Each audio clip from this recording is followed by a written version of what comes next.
Sa patuloy po ng pag-aaral natin ng Ecclesiastes, napakarami nating mga practical wisdom na napupulot at kadalasan paulit-ulit sapagkat inuulit nung writer. At ang mahalaga sa pagpaulit-ulit niyan, makakita tayo ng iba pang mga shades of meaning.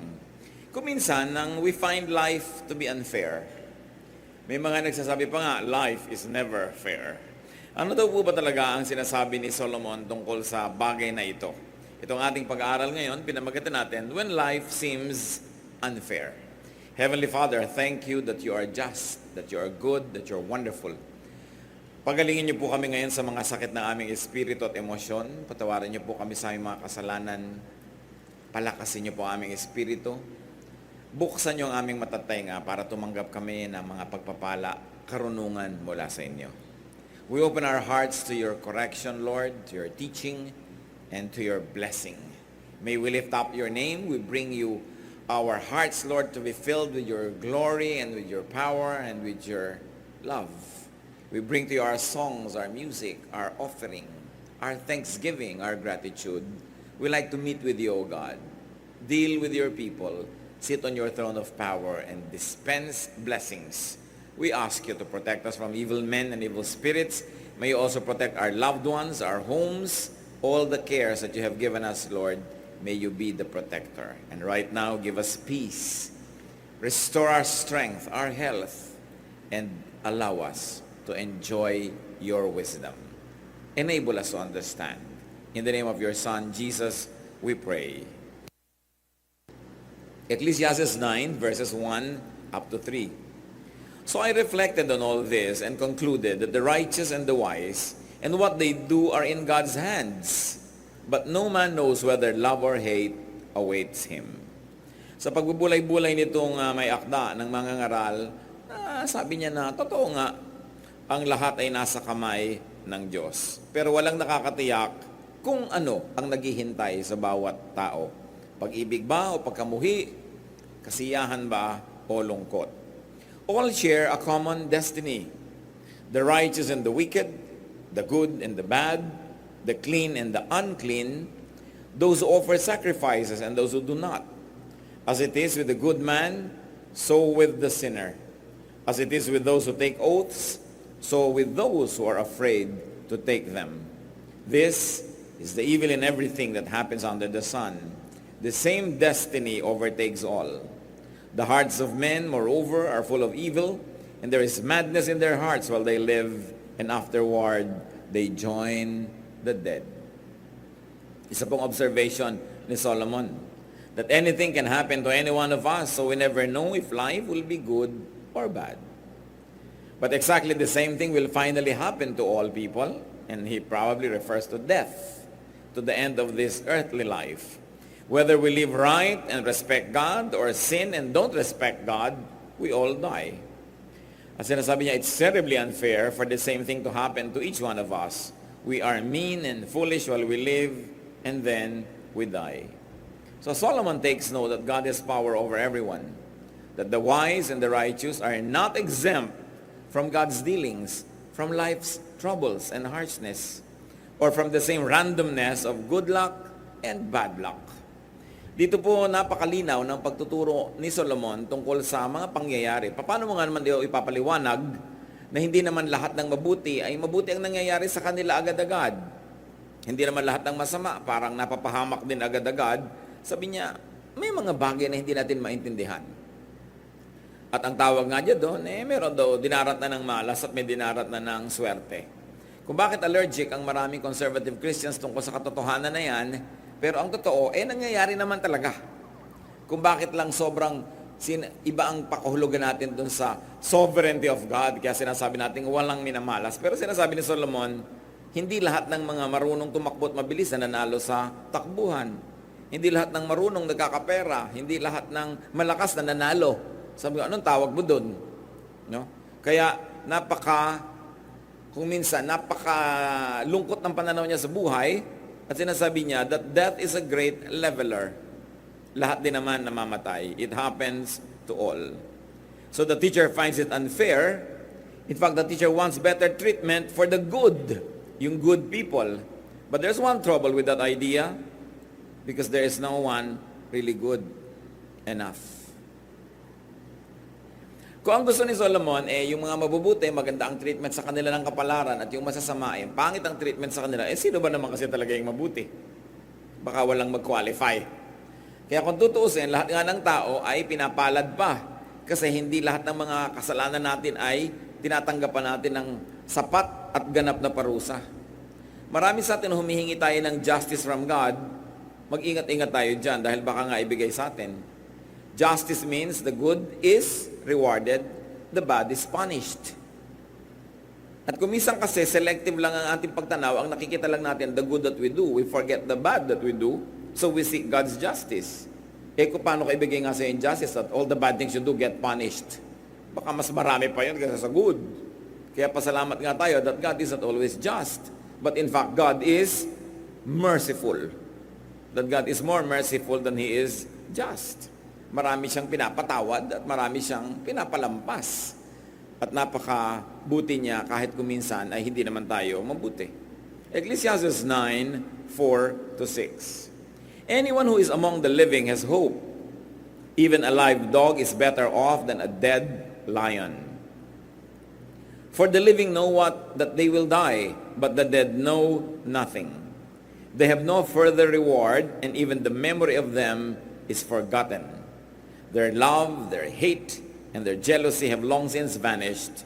Never again will they have a part in anything that happens under the sun. This is not a bleak look at death. Ang tinitingnan dito ni Solomon, yung physical, earthly death. At sinasabi niya, kung nabubuhay ka pa, may pag-asa ka pa. Kaya mas mabuti pa kung aso ka na buhay kaysa leon ka naman na patay. Sabi niya, yung buhay, at least alam pa niya na mamamatay siya. Pero yung patay, sabi niya ganon, wala na yung consciousness na nangyayari dito sa earth. Siyempre, nag-iba na yung consciousness mo. That in a twinkling of an eye, you're changed. You go back to your spiritual form. You get detached from your body.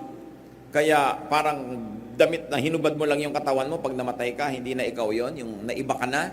Kaya sinasabi ni Solomon, kaya pag namatay ka na, wala ka ng consciousness tungkol dito sa lupa.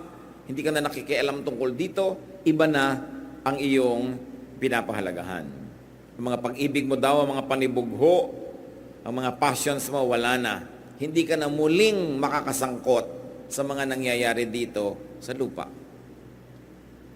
So what's the teacher's take on life and death? That life offers hope and chances. Basta buhay ang tao, may pag-asa. Kaya sabi, kahit aso ka, basta buhay, mabuti pa kaysa leon ka na patay. Life is better than death, no matter how great the going and the death is. Kaya ang ginawa niya pong talinghaga at metaphor, live dog and dead lion. If we're going to extend that application, that the least person alive is better off than the greatest person but is dead. Habang ang tao may buhay, meron siyang pag-asa, meron siyang pagkakataong maging dakila pa, mag-improve pa ang kanyang situation. Kaya yung buhay lang kuminsan, kahit pa nga para kang nakaligtas sa sunog na wala kang dala kahit ano, pero yung buhay ka, dala-dala mo yung buhay mo, napakalaki na yon na dapat ipagpasalamat. At napalaking bagay para ipagdiwang. This thought of Solomon challenges and deconstructs the common notion that great death and heroism is glorious. Sabi niya, lion ka nga, dead ka naman. Di ba buti pa na lang na dog ka na lang, na alive. Sa culture po ng Israel, yung dog ay mababang uri ng hayop yon. Hindi katulad ngayon na pet mo yung dog, mahal na mahal mo yung dog. Sa kanila, pag sabing dog, mababang uri. Kaya sabi niya, mabuti na yung pinakamababang uri ka, buhay ka naman, kaysa ang taas-taas pero patay. Ano ang minumungkahi niya dito? Therefore, stay alive. The primary duty of life is to continue living, to stay alive.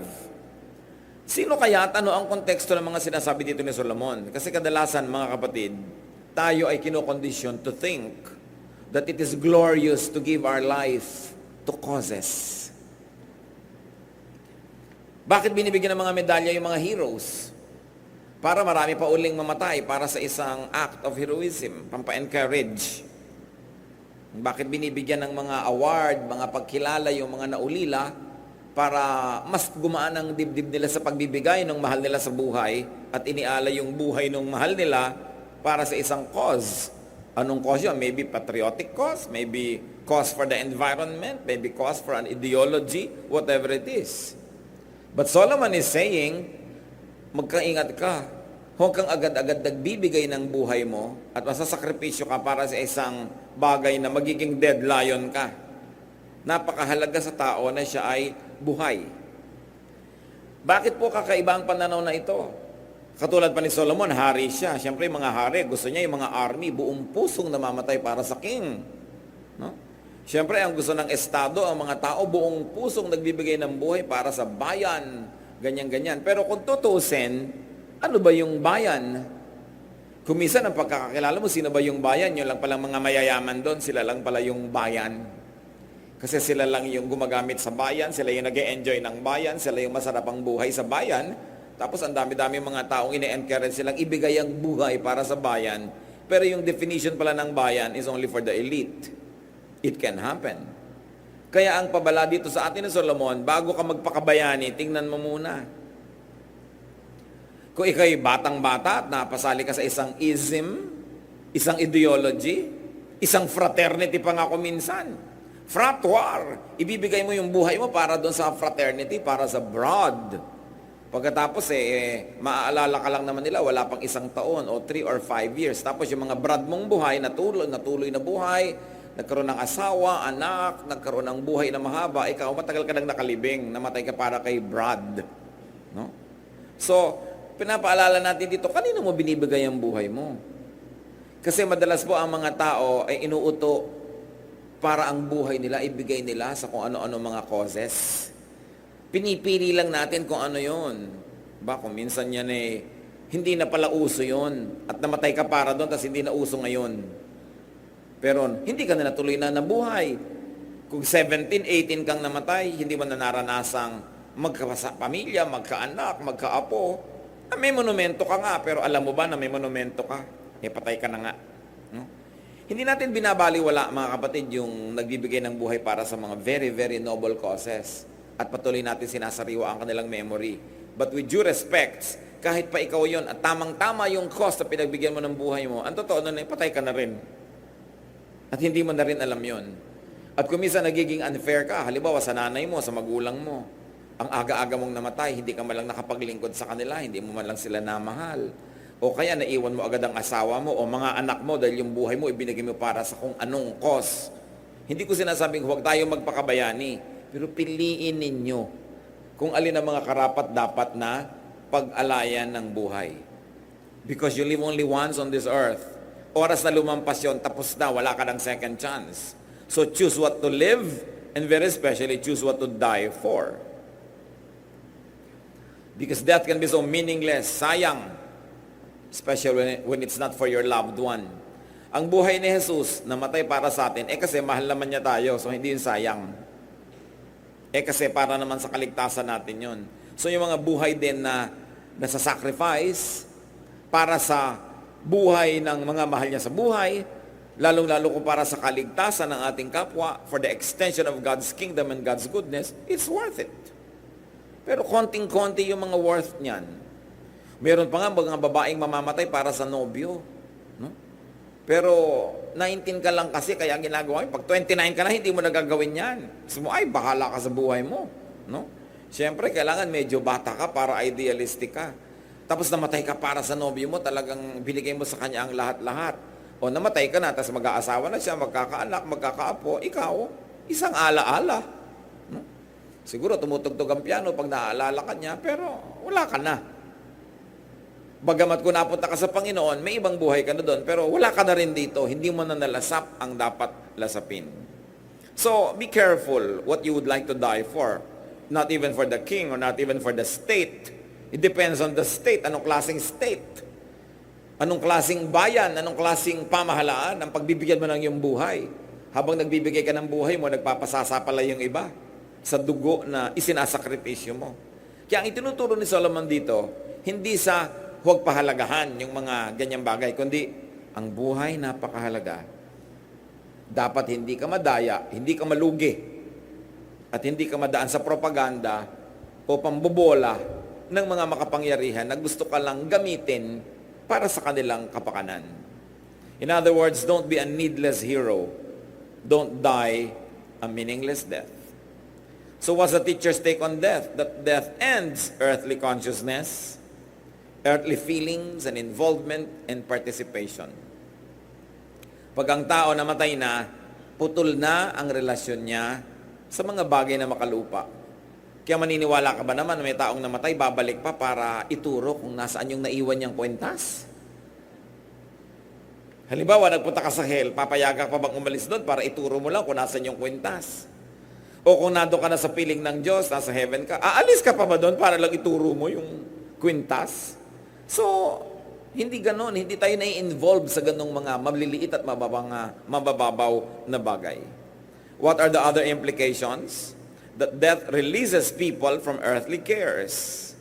Not that you don't care, but you are released from earthly and heavy burdens of caring. Death disconnects people from earthly concerns. Anong application yan, mga kapatid? Live while alive. Mahilig ka palang kumain ng siniguelas, kumain ka na ng kumain ngayon kasi pagka sumakabilang buhay ka, wala na yun. Gusto mo palang mahalin yung nanay mo, yung mahal mo sa buhay, mahalin mo na kasi pag sumakabilang buhay ka, o siya, hindi mo na siya mamamahal. Gusto mong paglingkuran ng mahal mo sa buhay, maglingkod ka na ngayong may sakit. Kasi pagka siya sumakabilang buhay na, kahit lagyan mo ng bulaklak yung puntod niya araw-araw, hindi na niya concern yon. Kaya habang kaya niyang tanggapin yung pagmamahal mo, ibigay mo na. At habang kaya mo magmahal, magmahal ka na. Para kung sakasakali na ikaw ang sumakabilang buhay o siya, wala kang pagsisisi. Kasi sasandali ang buhay. At hindi naman nagpapaalam yung mga namamatay. Bihira yon. Diba? Minsan biglang-bigla ka. Akala mo magtatagal pa. Gagawan mo pa sana ng paraan. Ipagpaparty mo pa sana yung nanay mo. Pero umurong na ng umurong dahil ngayong taon tinamad ka o next year, umurong na, namatay na bigla. Hindi mo na maipag-party. Kaya sabi nga, kung may mamahalin tayo, may gagawin, gawin na. Dahil, pag naputol na ang buhay dito, may ibang buhay na pagkakaabalahan yung tao, yung espiritu niya. Kaya dito na tayo magmahalan. But the nice thing about it, brothers and sisters, is that death releases people from earthly troubles. Napapawalan tayo, lalo't hirap na hirap ang katawan at may sakit. Lalo't alam mo ang espiritu ay babalik na sa Diyos. Ayaw mo man, pero niluluwagan mo ang loob mo, pinapayagan mo na. At nang sa ganon ay makalaya na rin sa mga hirap. Ano nga ba naman ang saysay na nabubuhay kang puro hirap yung katawan mo? Hirap na hirap na hirap. Naghihintay naman ng Panginoon sa kabilang buhay para bigyan tayo ng ginhawa. Kaya, meron na namang isang application yan. Habang kaya ng katawan mo na mag-enjoy ka. Sa paraang hindi ka nagkakasala, mali o gumagawa ng mali sa kapwa at sa Diyos, pero enjoyin mo na. Kasi kung minsan, nagkakasakit ka, hindi mo na kaya. Kung minsan, hindi mo na kayang kumain. Namamaga ang lalamunan mo, hindi ka na maka-enjoy. So habang hindi ka na mamaga, dapat pinapahalagahan mo yon at ginagawa mo yung dapat mong gawin. Habang nakakalakad ka pa, mamasyal ka ng mamasyal. Kasi kung minsan, ang tao, ayaw man yan, napaparalyzed. Mabuti ng mabuti kung may wheelchair ka at may mga magbubuhat sa'yo. Pero kung wala, kaya ang mabuti, habang kaya ng tao, hindi niya ipinaghihintay ng matagal yung kanyang paglasap ng ligaya na Diyos din ang gustong magbigay sa kanya. Nagsisave ka, yes. But don't save too much na tuloy hindi ka na nag-enjoy today, hindi ka na nag-enjoy next week, hindi ka na nag-enjoy next month. Kasi ang pinagsasavean mo, retirement 20 years from now. Pwedeng dumating yun, kung hindi. Kung ika-19th year, sumakabilang buhay ka, di wala ka lang na-enjoy doon. So ano po ang buhay na magandang i-apply natin dyan? Kasi si Solomon, very practical yung wisdom niya. Meron akong income ngayon, magsasave ako ng konti para sa future, gagastos ako ng konti ngayon. Para kung hindi na dumating yung future, hindi na ako nalugi kasi nag-enjoy na ako ngayon. Ngayon, kung dumating yung future, hindi rin ako lugi kasi nag-save naman ako para doon. Kailangan, everyday meron kang kasiyahan, meron kang pang isang linggo, nakasiyahan na once a week, ina-enjoy mo yun. Merong once a month, merong once a year. Pero hindi yung puro hirap, iniipon mo lang lahat yung saya mo sa dulo. Kailangan a little of everything. A little work, a little suffering, a little enjoyment is experienced every day. If not, at least every week. Para ang buhay na-appreciate natin. Pag tayo'y sumakabilang buhay na, iba na ang ating pagtutuunan ng pansin. Kaya ang sabi ni Solomon sa Ecclesiastes 9:7-10, go, eat your food with gladness, and drink your wine with a joyful heart. For it is now that God favors what you do. Not yesterday, not tomorrow, now. Yun pong now, mga kapatid, ang bilis lumipas. Maya-maya lang, tapos na tong now na to. Promise. Sandali lang yun, tapos na. Naranasan nyo ba na meron kayong party pinaghahandaan, mga 2 buwan, 3 buwan yung hinahanda, tapos yung party na tapos na agad?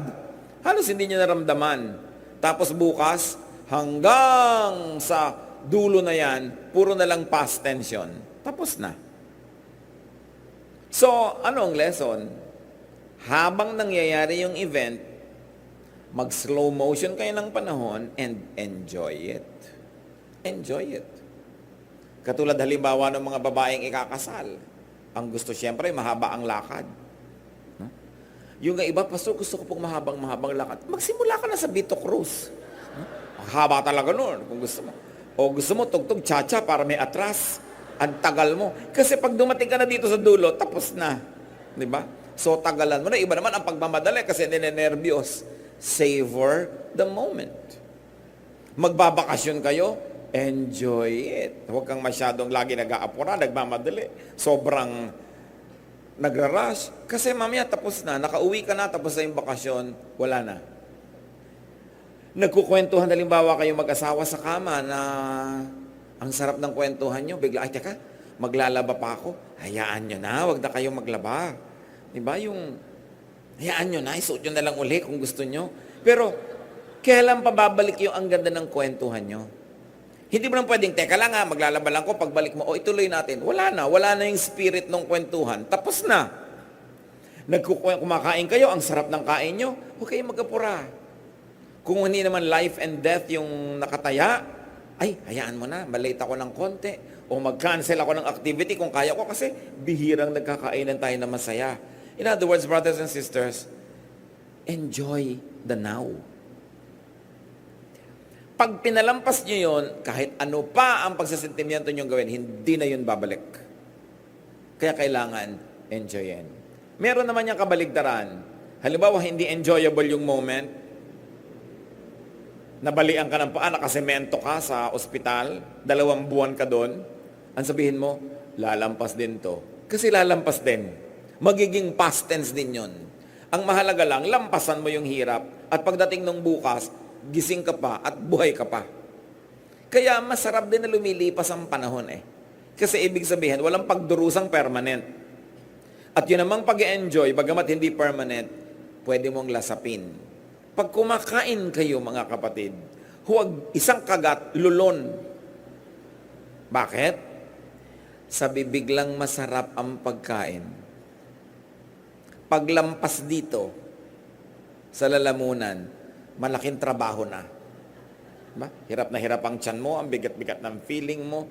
Trabaho na yan, ang sarap habang nandoon siya sa dila kasi nandoon ang taste buds. Therefore, pag kumakain, lasapin. Diba? Huwag yung lulon lang ng lulon, nagmamadali.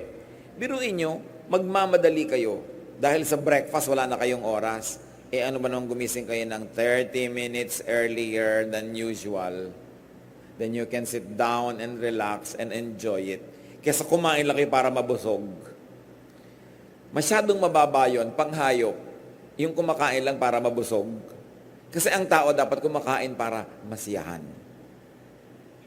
Kaya ang tao kung ano-ano na invento, niluluto yung pagkain, inilalaga, piniprito, pinapalamig, may pinapalutong, may pinapainit, para masarap. Why? Because God likes you to enjoy. Bakit alam nyo na gusto kayong mag-enjoy ng Diyos? Nilagyan kayong taste buds. Pwede namang wala eh. Lulunin mo na lang at nang buhay ka. Pero ang bait-bait ng Diyos, He placed nerve endings in the most correct parts of our body to enjoy everything. God wants you to enjoy. Kung minsan ang pagtingin natin sa religion, para ang gusto lang ng Diyos, penitensya, luha, pagdurusa, hindi yun totoo. Hinihingi lang yun kung yun ang kailangan para ma-purify ang ating spirit. Pero kung hindi, God wants you to have fun. God wants you to enjoy. So ulitin natin ang sabi ni Solomon, go, eat your food with gladness. With gladness, ha? Huwag niyong pinipintasan ang pagkain pagkaharap niyo. Bigyan ng Diyos eh. Hindi, ang tabang, ang alat. Di ba?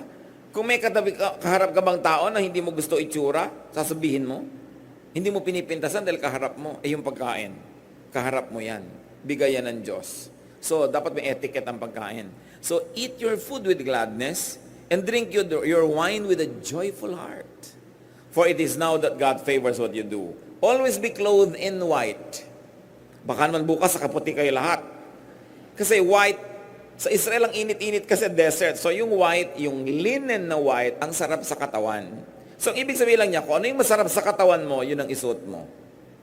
Hindi yung ang girdle mo talaga, hindi ka na makahinga para ka lang magkabewang. Ano mo ba yung bewang? Di ba? Baka hawakan lang yan ng mga dumadaan. Ngayon, kailangan komportable ka. Yung nakasapatos ka, galit na galit yung muscle mong ganyan eh, nangangunyapit ka na dahil natutumba-tumba ka na. Bakit mo papahirapan ang sarili mo? Sabi ko noon, always be clothed in white, meaning be comfortable. And always anoint your head with oil. Ngayon, sa atin, mahirap yung nag-anoint ng oil, mainit sa atin eh, malagkit. So, iba yon. Ibig sabihin siguro, magbimpo ka ng mukha, mag-refresh ka. Ang gusto lang dito ng Solomon, gumana yung pakiramdam. Kailangan masarap ang pakiramdam mo. At sabi niya sa verse 9, enjoy life with your wife, whom you love, all the days of this meaningless life that God has given you under the sun. Remember, enjoy life with your wife, hindi wife ng iba. Your wife. Sabi niya ganon, for this is your lot in life and in your toilsome labor under the sun. Whatever your hand finds to do, do it with all your might. For in the grave where you are going, there is neither working, nor planning, nor knowledge, nor wisdom. Sabi niya, ano man ang ginagawa mo, enjoyan mo. Hindi yung kakainis, laba ko ng laba. Yung, gagawin mo rin. Hindi ka pa nag-enjoy. Kung yung mga bula, hinihipan-hipan, nag-enjoy ka. Lalo't hindi ka enjoy, turuan mo ang sarili mo kung wala ka namang choice. Dapat mo rin namang gawin, di ba? Ba't ka magre-reklamo? Hanapan mo ng saya para aalis ka doon enriched by the experience and you enjoyed it. Kasi ang buhay nga, kahit naglalaba ka, namamalansya, nakalambiting ka sa bus, hindi na rin babalik yung moment na yun eh. Total, nakalambiting ka na, magbaras-baras ka na. Baka ma-develop pa yung mga bicep mo. So, kesa nagre-reklamo ka sa buhay. Marami tayo hindi pwedeng baguhin, mga kapatid. Pero pwede niyong baguhin ang attitude. Pag binago mo yung attitude mo, what used to be torture can now become enjoyable. And it can become an enjoyment. Kaya sabi niya, dress up, comb your hair, look your best. Life is short. So better enjoy it. At itong dapat mong gawin. Pag may ginagawa ka, do your best. Ang trabaho ba, alam niyo ba mga kapatid, is an act of worship. Work is an act of worship. Akala niyo yung worship, yung hallelujah, hallelujah lang, yung mga pa taas-taas ng kamay, pakanta-kanta. Well, that is worship. But when you work, you also worship. Because God is the author of work. So pag may tumingin sa trabaho mo, ang ganda naman ang trabaho. Nawa-worship ang Diyos kasi Diyos ang Diyos ng kagandahan. Hindi, sino bang gumawa nito? May tiniklop kang damit, parang tinapakan. Sino nagtiklop nito? Hindi mo na papurihan ng Diyos noon. Sino nagluto nito? Walang kakwenta-kwenta. Ngayon, kung mag-uulam ka lang, tuyo at kamatis, sa nakatambak lang doon, wala namang kalatoy-latoy. Kung may formation siya ng konti, yung kamatis mo, hiwa-hiwang parang bulaklak, sumasaya ang kainan ninyo. You enjoy the moment. Kung hindi kayo nag-enjoy sa buhay, mga kapatid, kasalanan nyo yan. Kasi tayo ang umiimbento kung mapapaganda natin o hindi ang isang bagay. So, because people die, according to the teacher, you should be happy. You should enjoy life's elements. You should look good, enjoy with your partner, and work passionately to enjoy it while still alive. Always make an effort to look good because looking good is a ministry. Because when people look at you, nagagandahan sila, nag-minister ka sa kanila. Because God is God of beauty. So inaayos mo ang sarili mo. Kung pwede mong i-coordinate naman yung kulay mo para magandang tingnan. Hindi naman yung checkered yung pang-itaas, bulaklakan yung shorts mo, tapos stripe yung shoes mo. Para ka nang naglalakad na gubat. Minsan nalalaki ng mga checkered ng damit mo, napagkakamalang ka naglalakad na bintana. Yung ibabagay mo naman sa sarili mo para gumaganda ka lalo. It's a ministry. Ang daming ugliness sa buhay. It's a treat to people when they look at you and they like what they see. Lalong-lalo sa inyong asawa. Diba? Yung mga iba naman dyan, kung kailan nasa labas, tsaka kay ganda-ganda. Kung kailan kaharap ng asawa, nando lahat ng putik sa mukha, mga baterya sa ulo, lahat ng mga nakakabit sa katawan. Ang kasama yung asawa. Kanino ba kayo magpapaganda? Siyempre, sa asawa nyo, hindi dun sa mga tao sa labas. So yun ang number one audience nyo, yung partner nyo sa buhay. Hindi yung pagkakaharap nyo siya, nasa baso lahat ang ngipin nyo. Diba? Tapos pagkakaharap ang iba, parang perlas yung mga ngipin ninyong ganyan. You choose your audience and you minister to those that love you the most. It is important to give them our best manners. Napakahalaga na, lalo yung mga mag-asawang matagal na, hindi na halos nagbibihis, hindi na nagpapaganda sa harap ng asawa. Maraming mga husbands, hindi na nagtututbrush bago matulog. Complain siya ng maraming wives, husbands. No? Ang kuko, ang dumi-dumi, ang higa nila, grasa-grasa, lalo kung naglinis ng kotse, dapat ibinabalik niya yung lagi na para kayong binata at dalaga, para laging exciting ang samahan. Magising ka man ng 2:00 ng umaga at tinignan mo yung katabi mo, hindi ka nagugulat. Lalo tinatamaan ng liwanag ng buwan. Kailangan inspirasyon. This is life. Ay, yung mga may partner sa buhay, gift yan ng Diyos. Yung mga wala, it can also be a giftedness. Pero yung meron, gift yan, enjoy it, hindi tinatoto. Eto na naman to, dumating. Yung dumadating na yung asawa, kailangan handa ka para enjoy ka. Time management. It's very important to listen to Solomon kasi yan ang highest praise. Not to just say hallelujah. But when God looks at you, God says, hallelujah, praise me. No? Dahil sabi ng Diyos, praise me dahil ang buhay niya, ang ganda-ganda, dahil nakikinig siya sa akin, nag-enjoy siya sa buhay. Siyempre, kung malungkot ka, miserable ka, pinapalungkot mo ang Diyos. So, hindi worship yon. Gagawa ka ng paraan. Ecclesiastes 9:11, I have seen something else under the sun. The race is not to the swift, or the battle to the strong, nor does food come to the wise, or wealth to the brilliant, or favor to the learned. But time and chance happen to them all. Ito yung binabanggit ko mga kapatid. Sabi ni Solomon, sa talino ko na to, sa dami na naobserbahan ko, nakita ko na hindi lahat ng mabilis tumakbo na nanalo sa karera. Minsan, nadadapa, natatapilok. Di ba? Sabi ganoon, hindi lahat ng marunong yumayaman, nagkakaroon ng pagkain. Hindi ko mamatalino, siya na ang lumuluwag sa buhay. Alam niyo, napansin ko, dinaratan tayo ng mga malas-mala sa buhay. Minsan, ikaw yung pinakamaganda, hindi ikaw ang nanalo. Minsan, ikaw naman yung pinakamatalino, hindi pa rin ikaw yung panalo. Sabi niya, the fastest runners and the greatest heroes don't always win races and battles. Wisdom, intelligence, and skill don't always make you healthy, rich, or popular. We each have our share of bad luck. So, anong logic noon? That logic doesn't work all the time. Kung nagtatanong ka, bakit ganon? Bakit ganon? Sabi ni Solomon, ganon talaga. Hindi laging yung inaasahan mo ang mangyayari. Maraming dapat ang hindi nangyayari. Because good luck, bad luck, randomness, and chance all happen.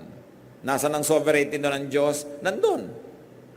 Kasi ayaw din ng Diyos na alam mo na lahat ang mangyayari. Hindi ka na laging aasa, mananalig, lalapit sa Kanya. Pero dahil nga ganun, na kumisan sinikap mo na ang best, hindi pa rin ikaw yung best, always do your best. When you do your best, The best will probably not always happen, but there is one thing sure, the worst won't. It's not a guarantee that the best will always happen when you work hard, but there's something guaranteed that the worst won't happen to you. Probably hindi lang best ang nangyari, maybe second best, maybe good, but definitely not the worst when you keep doing your best. Accept the fruits of your work, accept your fate kung kailangan. And when having a very difficult life, ang magandang attitude, sabi mo, since there are no logical basis for things, even what's happening now can change to my favor. Mag-abang ka lang. Maghintay ka, manalig. Be alive when the good days come. Ecclesiastes 9:12, moreover, no man knows when his hour will come. As fish are caught in a cruel net, or birds are taken in a snare, so men are trapped by evil times that fall unexpectedly upon them. Yung ibon na lumilipad-lipad, alam ba niya kung minsan bigla na lang siyang tatamaan ng bala? Pero alam nga namang dahil baka siya tamaan, hindi na siya lumipad kahit kailan. Yung mga naglilipara mga ibon, alam ba nila na biglang pumasok pala sila sa isang net? Yung mga isda, ang dami-dami nila nagsuswim, hindi nila alam na sumusuot na pala sila sa baklad, mahuhuli na pala sila ng fine net, hindi mo alam. Sabi nga nila, the early bird catches the worm. E paano kung ikaw yung early, pero ikaw pala yung worm? O di nahuli ka ng early bird? Kung naging late ka na worm, hindi ka nahuli ng early bird. Kaya lang, hindi mo naman alam kung kailan ka magiging worm o bird. So early ka na lang lagi. Dahil mas marami yung pagkakataon na ikaw yung maging bird. In other words, none of us know when we might fall victim to a sudden disaster. And we can find ourselves like fish in a net or birds in a trap. Minsan may ang yaman-yaman, biglang nagkaroon ng reversal. Money changer, ang yaman-yaman na niya, tapos ang dami niya nabiling dollar ngayon.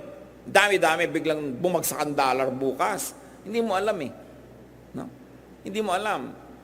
Nagtayo ka ng negosyo, kailangan ng pagkarami-raming kuryente, biglang naubos ang kuryente, brownout lagi, naghirap ka. Ayun namang mga may negosyo bigla ng generator, nagyamanan. Kung may tragedy, laging may umaasenso dyan. Ang mga kalugihan, kapakinabangan lagi ng iba. Because the world runs in balance. Hindi mo lang alam kung sino ka doon sa mga dadapuan ng ganda ng buhay o dadapuan ka ng hirap. So, anong dapat dyan? Be careful but not too careful. Because when you're too careful, you will not do anything. Sabi nga ni Solomon, if you always watch the weather, you will never plant. Pag lagi kang natatakot, lagi kang sigurista, hindi ka na mag-i-invest kahit kailan. But you calculate your risks. Minimize your risk, but take risks. That's what life is all about. Hindi ka pwedeng super sure. Talagang laging may element ng risk yan. Enjoy freedom and enjoy life whenever possible because you don't know when your enjoyment might suddenly be taken away. Don't be too optimistic, but also don't be too pessimistic. Huwag ka masyadong negative, huwag ka masyadong positive, gitna ka lang. Keep relying on God.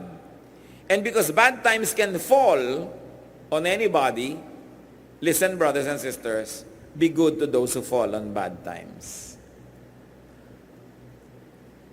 Pagka may mga biglang naghirap, huwag natin sabihin, kasi deserve niya yan eh. Kasi parang sinasabi mo na ako hindi naghihirap kasi ito yung deserved ko. Sinabi na nga ako minsan, hindi naman talaga yung deserve mo, pero yun ang nangyayari. At yan ang hiwaga ng buhay. Pag kasi sinabi natin, yan ang dapat sa kanya. Careless kasi siya. Para na nating sinasabi ang sarili natin, excuse na ako na hindi tumulong kasi deserve niya yung nangyayari sa kanya. And most of the time, when we say that, brothers and sisters, may kapatid ka, pinsan ka, mag-anak na biglang naghihirap. Sabi mo, kasi ang yabang-yabang niya eh. Nung araw, gastos siya ng gastos. Tiyakin nyo lang na hindi nyo ginagawang excuse yun for you not to help. Kasi kadalasan, kino-convince natin ang sarili natin para huwag tayong mag-guilty sa hindi natin pagtulong na, yun naman na dapat sa kanya. Dahil pwedeng dumapo rin sa'yo ang dumadapong hirap sa iba. Pag hindi ikaw ang dinapuan nun, maging mabuti ka doon sa dinadapuan. Hindi mo kasi alam, baka bukas ikaw naman ang mga ilangan ng kabutihan ng kapwa. Walang sure sa buhay. So ang ginagawa natin, dinadagdagan natin na itinatanim, para kung yung iba hindi tumubo, may isa man lang o dalawang tumubo, buhay ka na. Dinadamihan natin ang ginagawa ng mabuti. 2 o 3 man dyan, hindi tumanaw ng utang na loob. May isa lang o 2 makaalala sa'yo, lalo sa oras na ikaw nangailangan, malaking bagay yon. Dapat mabait ka sa nangangailangan. Mabait ka sa nagigipit, sa napapahiya, sa nai-embarrass, sa nako-corner, people who are caught in the act, red-handed, no? With something very wrong and embarrassing. Try not to look. So that when it happens to you, people will give you the same courtesy. Always give the charity that you might want to receive in case you become the needy one. Don't burn the bridge over which you too must pass. Don't deny others the same kindness that you might need yourself. And remember, always be thankful that you are on the giving end and not on the receiving end. Kung minsan ang hirap niyan ikaw lang ang may kaya sa inyong magkakaibigan, lagi na lang ikaw ang taya. Pero di ba pasalamat ka, kaya ka nga taya, may itinataya ka. Minsan sa inyong magkakamag-anak, lagi na lang ikaw yung meron kasi ang hirap-hirap nila. Tuwing kakain na lang, ikaw magbabayad. Tuwing may family reunion, ikaw magdadala ng ulam. Pero di ba buti nga, ikaw yung nagdadala kasi may dinadala ka. Kesa ikaw yung aasa-asang, ano kaya ang dali ng iba? Tapos, insecure ka. Huwag kayo kahit kailan magre-reklamo that you are givers. You become givers only because you have already become recipients from God's grace. Kaya ka lang naman may ibibigay dahil may tinanggap ka na, nauna na mula sa Diyos, na-advance na. Kaya dapat magpasalamat. At huwag mo kahit kailan sasabihin, deserve ko kasi to. Kaya akin lang to. Ang tunay nating deserve punishment dahil lahat naman tayo makasalanan. So kung may na-enjoy kang maganda, grasya lang yan ng Diyos, share it with other people. Huwag mong isama ng loob na kumisan, sana ang nasave natin, darling, 100,000 na. Pero dahil yung nanay mo, hingi ng hingi, tuloy 50 na lang. No? For all you know, kaya ka binigyan ng Diyos ng 100 para yung 50 sa'yo, yung 50 pang charity. Na pag hindi mo pala ibinigay, lahat yung 100 babawiin ng Diyos. Hindi ka nagsisisi na gumagawa ka ng mabuti kahit kailan. Hindi ka man bayaran ng tao, hindi ka man suklian, may Diyos na buhay. Na hindi ka man din bayaran at palitan ng Diyos yung binigay sa'yo, nauna na nga niyang binigay, kaya kami naibigay sa iba. Ba't ka pa nagrereklamo? Kaya yung buhay, sarap na unawain. At kung ang mga tao magiging makadiyos, lahat magiging mabait. Walang magiging mayabang at makasarili. Verses 13 to 16. I also saw under the sun this example of wisdom that greatly impressed me. There was once a small city with only a few people in it, and a powerful king came against it, surrounded it, and built huge siege works against it. Now there lived in that city a man poor but wise, and he saved the city by his wisdom. But nobody remembered that poor man. So I said, wisdom is better than strength, but the poor man's wisdom is despised, and his words are no longer heeded. Mixed reaction ito. Sabi niya, alam niyo, meron akong alam na kwento at hindi na natin alam yung detail na yon. Hindi natin alam kung ano yung naganap. Pero sabi niya, minsan merong isang syudad na nanganib na masakop ng ibang mga army, pero merong isang magaling, matalinong tao, bagamat mahirap, na dahil sa kanyang ideya or leadership, nailigtas yung city. Pero alam niya, sabi, hindi naman matagal na naalala yung tao kasi mahirap. Anong lesson niya dyan na sinasabi? Wisdom is better than strength. May strong enemies outside, pero may wise man inside the city did not fall. So sabi niya, wisdom is better than strength. Apply niyo sa buhay niyo yan. Wisdom is better than strength. Kung minsan, pipili ka, sino kaya ang gusto kong kasama? Yung malakas o yung matalino? Alam niyo, iba yung lakas ng katalinuhan. Sabi niya, wisdom is better than strength. But it's not wrong to be strong, especially if you could also be wise. Pero ito yung lesson. Sabi niya, pag mahirap ka, walang pumapansin sa'yo kahit magaling ka. Siyempre, naiba na ng konti ngayon yan kasi na-democratize na rin yung galing . May mga mahihirap na nakakakuha ng scholarship, nakakaahon sa hirap. Yun ang galing ng pagbabago ng mga kabihasnan. Hindi katulad nung araw, permanent yung monarchy, permanent yung aristocracy. Sila lang talaga. Kahit ka pa matalino, mahirap ka, hindi ka asenso. Pero ngayon, salamat, marami nang naiba. Na-democratize even the distribution of wealth, although there's still a lot of unfairness. Pero ang talagang lesson na pwede nating kapulutan dyan, kung gusto mo na mapansin ka at hindi ka tinitisod-tisod at kinakawa-kawawa, make something of yourself. Rise from poverty. Be a meaningful person. Be wise.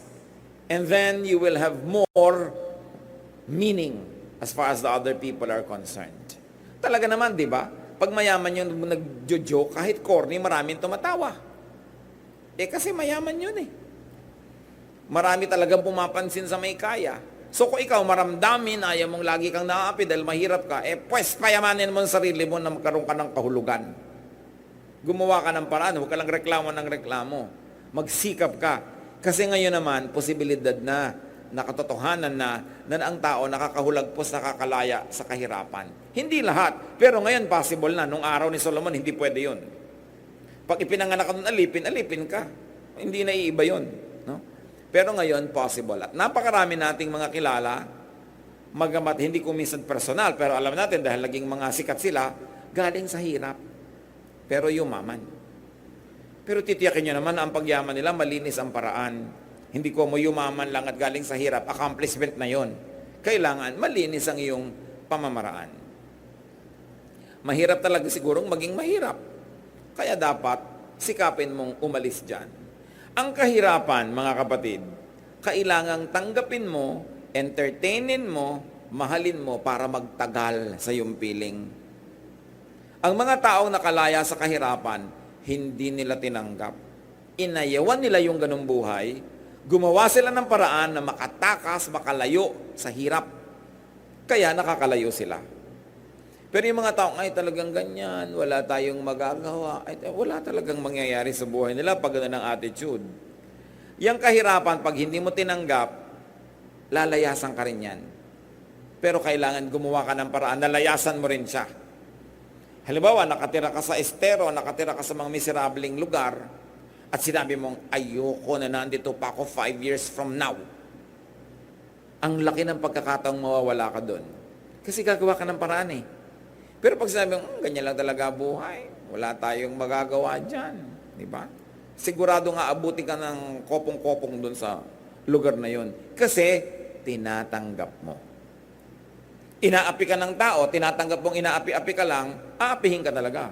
Pero pag hindi mo tinanggap yon, resent it, I don't accept it, I don't accept that kind of behavior, then you teach yourself, you improve yourself so people will respect you. In no time at all, people will recognize you. So malaki ang ating participation kung nasa ang istasyon tayo ng buhay. Kailangan ayawin mo na naghihirap ka sa buhay. Hate poverty so that you will do something to solve it. Kaya nga mga kapatid, isang malaking godliness to solve poverty. Because there are many people with lots of talents, with lots of potential, wala nangyayari kasi sobrang hirap. At nakakalungkot yung mga taong nabuhay na sa hirap, ipinanganak sa hirap, mamamatay sa hirap. Hindi nila na-realize yung mga potentials, yung mga talents na inilagay sa kanila kasi lagi na lang silang busy surviving. Ano magagawa natin? Lalo kung kayo naman yung hindi mahirap. Do something to help those who are very, very poor. Kung kayo yung mga may-ari ng mga pagawaan, mga pabrika, mga opisina, increase naman. Basta kaya ng kumpanya nyo, yung mga benefits, mga sweldo, send people to school, help people get out of poverty. Ang sarap-sarap tulungan ng mga Pilipino. Kasi pag tinutulungan mo Pilipino, ang dami-daming nakikinabang.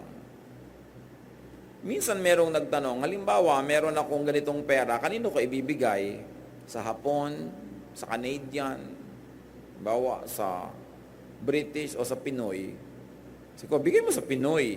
Theoretical yung usapan na yon. Bakit? Kasi pag binigay mo yan sa Hapon, malamang kanya lang yun. Binigay mo sa British, kanya lang yun. Pag binigay mo sa Pilipino, buong barangay niya may balato. No? Masarap bigyan yung Pilipino, sigurado bibigyan yung nanay niya, yung kapatid niya. Maraming magkakaroon Kaya masarap na, halimbawa kayo, may empleyado kayo, Pilipino, bigyan nyo na increase yan, hindi naman sasalohin yan eh, maraming makikinabang. Kaya dapat tayo nagbibigay. And sabi nila, there are only one-fourth of the people of our country are extremely poor. No, yung talagang poor. The other one-fourth poor, pero hindi naman extreme. Then the other one-fourth, kaya naman nila yung sarili nila. Diba? At kaya nilang tumulong ng konti. And then the other higher one-fourth, kaya nilang tumulong. So, yung mataas na one-fourth at yung pangalawang one-fourth, tumulong lang doon sa bottom one-fourth, masasolve ang poverty problem. Halimbawa, magpaaral ka lang ng isang tao, isang bata, siyempre pag natutuyo, nagkatrabaho, umasenso, tutulungan yung magulang niya, yung mga kapatid niya, pag-aaralin din niya. So, ang dami mo natulungan, isang buong pamilya. So, by sending one person to school, you're actually helping solve poverty. No? Dahil sa atin naman, kayamanan natin yung edukasyon, mahilig tayong mamasukan, total, magkakatrabaho ka, so nakakasolve. Yun ang dapat nating pinag-iisip pag binabasa natin itong scripture. Ano ngayon ang kinalaman nito sa aking buhay? Ano kinalaman sa aming lipunan, sa aming bayan? And what's the relationship between wisdom and strength and poverty?